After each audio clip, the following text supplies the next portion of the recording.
अस्सलाम वालेकुम स्टूडेंट्स। आज हम देखेंगे vector form of Coulomb's law. जैसा कि कल आप लोगों को मैंने बताया था कि कूलम फोर्स म्यूचुअल फोर्स है।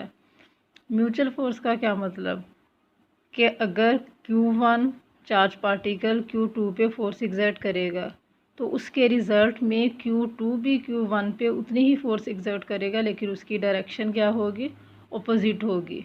जिस तरह ये मैं आपको दिखाती हूँ डायग्राम के 2 पॉइंट चार्जेस हैं Q1 Q2, दोनों के दरमियान सेपरेशन क्या है, R है। पहले भी मैंने आपको बताया था कि अगर Q2 पे फोर्स एग्जर्ट होगी हम उसको F2 से रिप्रेजेंट करेंगे, और अगर Q1 पे फोर्स एग्जर्ट होगी उसको हम F1 से रिप्रेजेंट करेंगे।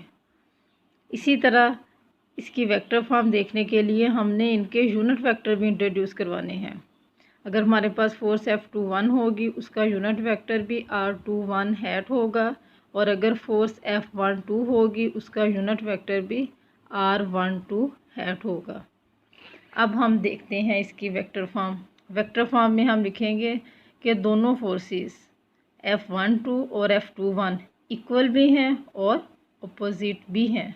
जिस तरह ये डायग्राम में देखो कि F21 ऊपर की डायरेक्शन में है, F12 नीचे की डायरेक्शन में है, कि ये इक्वल और ऑपोजिट है। अब हमने जिस तरह कूलम्स लॉ का फार्मूला लिखा था F is equal to 1/4 pi epsilon naught Q1 Q2 over R square. अब हम 2 1 और 1 2 की फॉर्म में फोर्सेस को डिफाइन करेंगे। F21 के लिए साथ यूनिट वेक्टर आ जाएगा R21, और F12 फोर्स के साथ यूनिट वेक्टर आ जाएगा R12 हेड की फॉर्म में। इस तरह हमारे पास दो और इक्वेशंस 5 और 6 बन जाएंगी। अब अगर हमारे पास फोर्सेस इक्वल एंड ऑपोजिट हैं तो इनके जो यूनिट वेक्टर हैं R21 और R12 ये भी इक्वल एंड ऑपोजिट ही होंगे। अब आपके पास इक्वेशन 5 है F21 is equal to 1/4 pi epsilon naught Q1 Q2 over R square R12।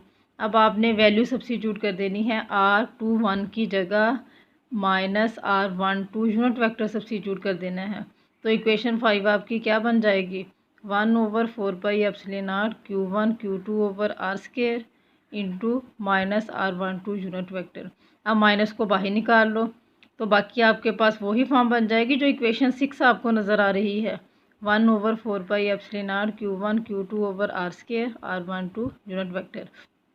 तो अब आपने क्या करना है, माइनस साइन के साथ F12 की वैल्यू लिख देना है कि ये F12 की वैल्यू है। तो इस तरह आपके पास ये फॉर्म बन जाएगी F21 is equal to minus F12, ऊपर जो आपने लिखा था कि आपके पास ये म्यूचुअल फोर्स है, इक्वल और अपोजिट होती है। मीन अगर एक पार्टिकल दूसरे पे लगाएगा तो दूसरा पहले पे भी फोर्स लगाएगा। तो हम कह सकते हैं कि ये न्यूटन थर्ड लॉ के अकॉर्डेंस है कूलम लॉ जो है, ठीक है, इक्वल और अपोजिट होने की वजह से। F21 is equal to minus F12।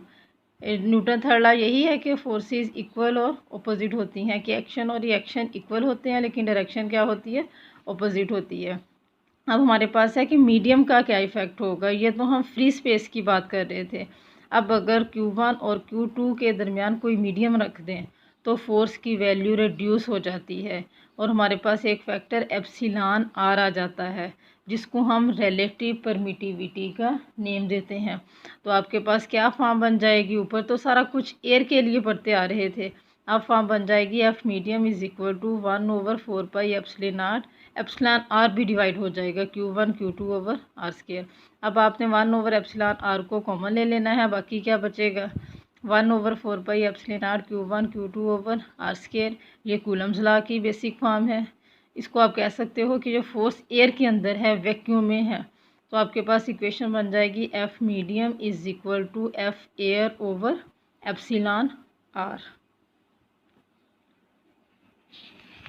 तो इधर से एप्सिलॉन R की क्या वैल्यू आ जाएगी, एप्सिलॉन R आपके पास आ जाएगा F air over F medium.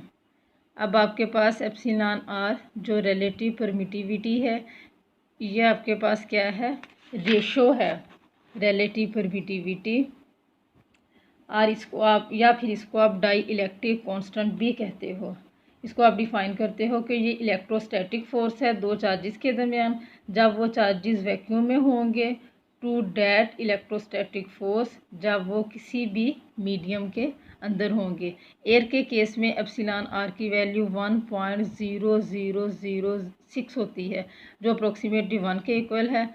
तो एयर में आपके पास जो जब एयर की आप बात करते हो एप्सिलॉन आर अप्रोक्सीमेटली 1 के इक्वल होगा, तो जो फोर्स होगी वो सिंपली वैक्यूम की ही फोर्स को हम कंसीडर करेंगे।